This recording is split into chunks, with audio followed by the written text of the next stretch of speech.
Assalamualaikum warahmatullahi wabarakatuh. Perkenalkan, nama saya Aisyah Nurlaili. Saya dari kelas reguler sore Universitas Indah Prasta PGRI.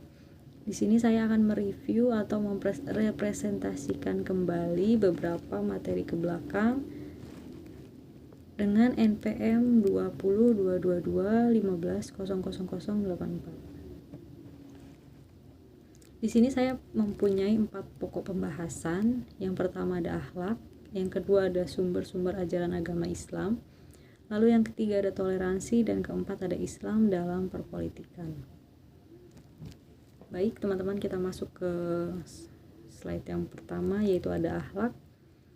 Akhlak itu berasal dari bahasa Arab, dari kata huluk yang berarti tingkah laku, tabiat atau perangai. Secara istilah, akhlak yaitu sifat yang dimiliki seseorang telah melekat dan biasanya akan tercermin dari perilaku orang tersebut. Pembagian akhlak. Akhlak itu terbagi menjadi 2. Yang pertama, akhlak mahmudah atau lebih sering kita dengar dengan akhlakul karimah. Dia mempunyai pengertian akhlak yang terpuji, yaitu segala macam bentuk, perbuatan, ucapan, dan perasaan seseorang. Lalu yang kedua ada akhlak mazmumah. Jadi ini kebalikan dari akhlakul karimah, yaitu akhlak yang tidak dibenarkan oleh agama, golongan akhlak atau tidak tindakan buruk yang harus dijauhi oleh seseorang. Kemudian di sini ada pembinaan akhlak. Pembinaan itu sendiri mempunyai arti proses pembuatan, penyempurnaan, pembaharuan, dan kegiatan yang dilakukan secara berdaya guna dan hasil guna untuk memperoleh hasil yang lebih baik. Kalau kita sambungkan dengan slide sebelumnya, pengertian akhlak, itu kita bisa menyimpulkan bahwa pembinaan akhlak adalah proses pembuatan, tindakan, penanaman nilai-nilai perilaku budi pekerti, perangai, dan tingkah laku. Tujuan diadakannya pembinaan akhlak itu yaitu secara garis besar Islam menginginkan suatu masyarakat yang berakhlak mulia. Islam ingin semua umatnya itu mempunyai akhlak yang mulia, akhlak yang mengikuti akhlak yang dicontohkan oleh Rasulullah. Jadi akhlak yang baik itu tidak hanya untuk sesama muslim, tapi bisa juga untuk ke berbagai umat muslim atau berbagai umat beragama. Di sini ada faktor-faktor pembinaan akhlak, yaitu dari keluarga, sekolah, dan masyarakat.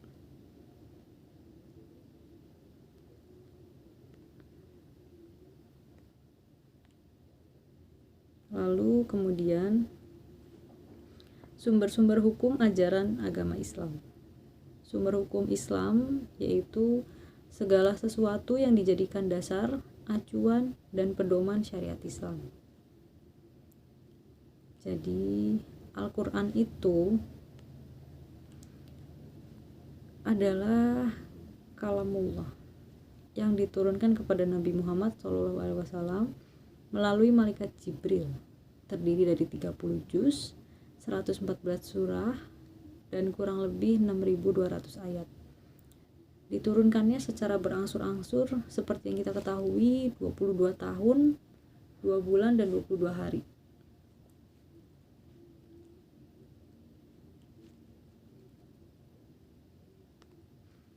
Al-Quran itu diturunkan menggunakan bahasa Arab ya teman-teman ya. Lalu di sini ada fungsi Al-Quran. Jadi kedudukan dan fungsi Al-Quran itu ada. Al-Quran itu adalah sumber hukum yang pertama dan utama. Fungsinya sebagai petunjuk atau pedoman bagi umat manusia dalam mencapai kebahagiaan di dunia dan di akhirat. Jadi kalau hidupnya mau bahagia, mau cukup, maka berpedomanlah dengan Al-Quran. Lalu yang B, di sini ada as-sunnah. As-sunnah atau hadis yaitu segala berita yang bersumber dari Nabi Muhammad, baik yang berupa ucapan, perbuatan maupun takrir. Takrir itu persetujuan Nabi, serta penjelasan sifat-sifat Nabi Muhammad SAW.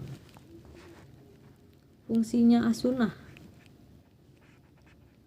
Fungsinya as-sunnah itu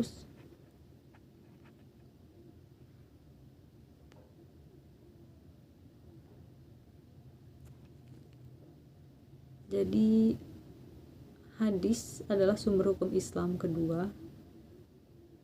Fungsi hadis yang utama adalah menjelaskan Al-Quran. Bila kita lihat dari fungsinya, hubungan hadis dan Al-Quran sangatlah berkaitan. Jadi lebih memperjelas apa yang dimaksud dari Al-Quran tersebut. Jadi lebih mengupas tuntas, yaitu di hadis. Lalu yang ketiga ada ijtihad. Selanjutnya ijtihad itu ialah menggunakan akal dalam menetapkan hukum yang belum diatur oleh Al-Quran dan As-Sunnah.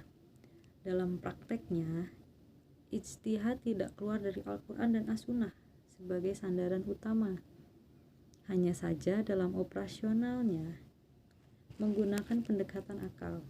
Sebagai produk akal, ijtihad memiliki keterbatasan akibat berbagai faktor subjektif karena kecerdasan dan latar belakang.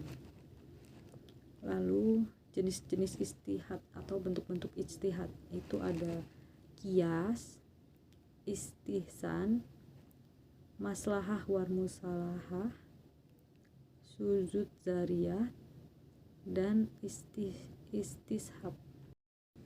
Lalu kita lanjut ke materi kedua, yaitu toleransi dalam agama Islam. Secara umum, toleransi dapat diartikan sebagai sikap manusia agar saling menghargai dan menghormati terhadap perbedaan yang ada. Namun secara bahasa, toleransi juga bisa bermakna sebagai suatu kemampuan seseorang dalam bersabar serta menahan diri terhadap berbagai hal yang tidak sejalan dengannya. Toleransi beragama adalah suatu kerukunan umat beragama dalam menghargai, menghormati antar penganut agama lain. Lalu berikutnya, prinsip wujud toleransi Islam kepada agama lain. Di sini ada satu, fokus pada masalah hubungan sosial kemasyarakatan, dan yang kedua, memberikan suasana kondusif bagi umat lainnya. Contohnya, memperbolehkan orang lain beribadah sesuai agama mereka. Tidak memaksakan orang lain untuk menganut agama yang kita anut. Lalu yang ketiga ada tidak mendiskriminasi pada umat minoritas. Yang keempat, tidak mengganggu proses ibadah orang lain. Yang kelima, tetap menjaga silaturahmi dengan agama lain. Dan yang keenam, saling menghormati hari-hari besar keagamaan dari umat lainnya. Lalu ada hambatan kerukunan keagamaan. Di sini ada 3. Yang pertama ada kecenderungan mengejar peningkatan jumlah pemeluk. Yang kedua, keinginan mendirikan rumah beribadah tanpa memperhatikan norma yang berlaku. Lalu yang ketiga ada muncul klaim kebenaran atau tafsir agama. Lalu Islam sebagai agama rahmatan lil alamin. Islam merupakan agama yang membawa rahmat dan kesejahteraan bagi seluruh alam semesta.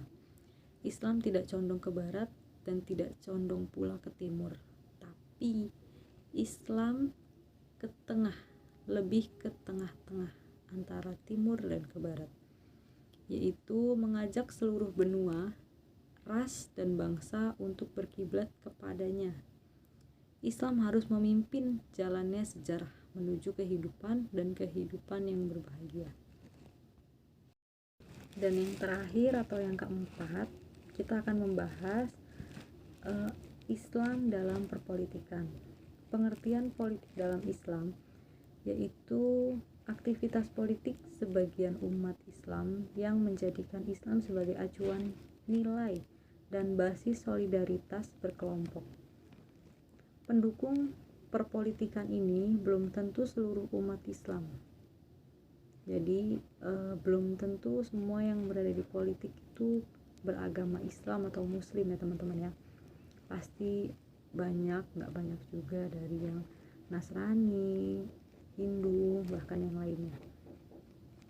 Karena itu mereka dalam kategori politik dapat disebut sebagai kelompok politik Islam. Juga menekankan simbolisme keagamaan dalam berpolitik, seperti menggunakan perlambang Islam dan istilah-istilah keislaman dalam peraturan dasar organisasi, kitah perjuangan, serta wacana politik. Lalu yang kedua ada tujuan politik Islam. Apa sih tujuannya? Tujuannya sistem politik Islam adalah untuk membangun sebuah sistem pemerintahan dan kenegaraan yang tegak di atas dasar untuk melaksanakan seluruh hukum syariat Islam. Jadi di sini tujuannya itu lebih ke sistem pemerintahan dan kenegaraan yang dilaksanakan sesuai dengan syariat. Lalu yang kedua, tujuan utamanya ialah menegakkan sebuah negara Islam atau Darul Islam. Dengan adanya pemerintahan yang mendukung syariat, maka akan tegaklah adil dan berterusanlah segala urusan manusia menurut tuntunan ad-din tersebut.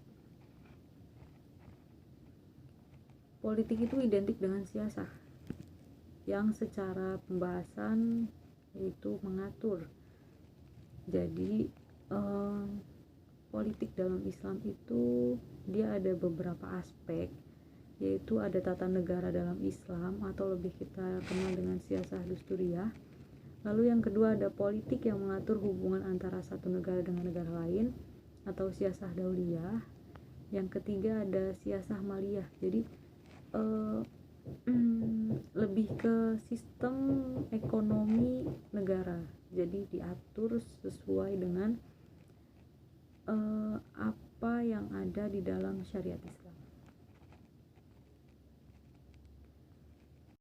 Lalu apa sih kontribusi Islam atau agama Islam dalam perpolitikan di Indonesia? Kontribusi agama Islam dalam kehidupan politik berbangsa dan bernegara itu ialah kemahiran menghimpun kekuatan, meningkatkan kuantitas dan kualitas kekuatan.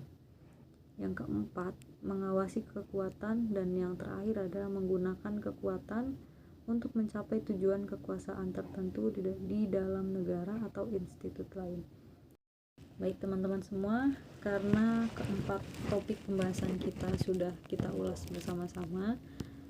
Dengan demikian saya ucapkan terima kasih. Wassalamualaikum warahmatullahi wabarakatuh.